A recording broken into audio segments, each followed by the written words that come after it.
ইদানিং একটা দেখতেছি বিভিন্ন জায়গায় একটা বাংলাদেশের সাপ বার হয়েছে না, এটার নাম কি? রাসেল ভাই। আর এই যে আতঙ্ক আছে না নাই বাবা, আছে। এইগুলো থেকে হেফাজত করবে। আমি আপনাদেরকে একটা জিনিস শিখাই দিই, সেটা কি? এই যে সাপ বলেন, অমুক বলেন, এই বলেন, এগুলো যখন এগুলো আসলে এই ধরনের ক্ষতি করনেওয়ালা সাপগুলো মেরে ফেলা এটা না জায়েজ না, এটা জায়েজ। সাপ দেখলে এটা মারি ফেলবেন, সাপ দেখলে কি করবেন? মারি ফেলবেন, এটা জায়েজ আছে। আমার বুঝি বলেন ফাকতুলুল হাইয়াত, তোমরা সেই সাপগুলোকে মারতে পারো, কারণ এই সাপগুলো মানুষের ক্ষতি করে, ঠিক কি না? সুবল মারলে ওই মানুষটা মারা যায়। খুব ভয়ঙ্কর একটা সাপ ইদানিং খুব বেশি ভাইরাল হচ্ছে, দেখা যাচ্ছে, ঠিক কি না? আমি তিরমিজি শরীফের একটা হাদিস আমি নোট করে এনেছি।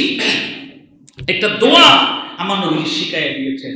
কেউ যদি এরকম সকাল এবং সন্ধ্যা 3 বার যদি এই দোয়াটা যদি কোনো মানুষ পড়ে, তাহলে রাসেল ভাই বলেন বা যেই ধরনের আপনার এই যে সাপ বলেন, বিচ্ছু বলেন, বিভিন্ন আক্রমণাত্মক যে পশুগুলো, এগুলো থেকে হেফাজত রাখবেন কে? আল্লাহ। এগুলো থেকে হেফাজত রাখবেন। আপনারা এই দোয়াটা শিখে নেবেন, প্রত্যেকে শিখে নেবেন। আপনাদের ইমাম সাহেব, মুয়াজ্জিন সাহেব যারা আছে ওনাদের কাছ থেকে আপনারা প্রয়োজনে লিখে নেবেন, এবং এটা আপনারা অবশ্যই শিখে নেবেন। সকাল সন্ধ্যায় যখন এই দোয়া আপনি পাঠ করবেন, তখন আপনাকে বিভিন্ন জীবজন্তু বা বিভিন্ন সাপ বিচ্ছুর কামড় থেকে, বিভিন্ন কিছু আক্রমণ থেকে হেফাজত করবেন কে? আল্লাহ। এই দোয়াটা কি? আউযু বিকালিমাতিল্লাহি তাম্মা মিন শাররি মা খালাক। এই দোয়াটা 3 বার সকাল সন্ধ্যা যখন 3 বার যখন পড়বেন, তখন আপনাকে বিভিন্ন কিছু থেকে আল্লাহ হেফাজত করবেন। দোয়াটা কি? আউযু বিকালিমাতিল্লাহি তাম্মা, খেয়াল করুন, আউযু বিকালিমাতিল্লাহি তাম্মা মিন শাররি মা খালাক। আউযু বিকালিমাতিল্লাহি তাম্মা মিন শাররি মা খালাক। আউযু বিকালিমাতিল্লাহি তাম্মা মিন শাররি মা খালাক।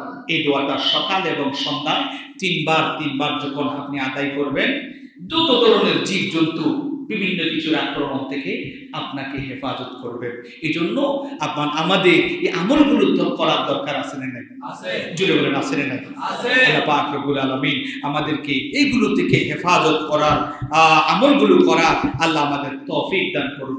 আলহাকুমুত তাকাসুর হাত্তা যুরতুমুল মাকাবির। আল্লাহ বলেন, বান্দা, সম্পদ হওয়ার পরে সম্পদের দিকে দাবিত হয়ে যায় ওরা। অনেক মানুষকে দেখবেন সম্পদের কারণে ওই মানুষগুলো আল্লাহকে বলে যাচ্ছে। এইরকম অবস্থা যেন আমাদের না হয়। আমরা যেন মওতের আগ পর্যন্ত ঈমান নিয়ে দুনিয়ার জমিন থেকে যেন যাইতে পারি। যতদিন বাঁচবো মাই মুরব্বিদের জন্য দোয়া যেন করতে পারি। আল্লাহ আমাদের সেই তৌফিক দান করুন, আমিন।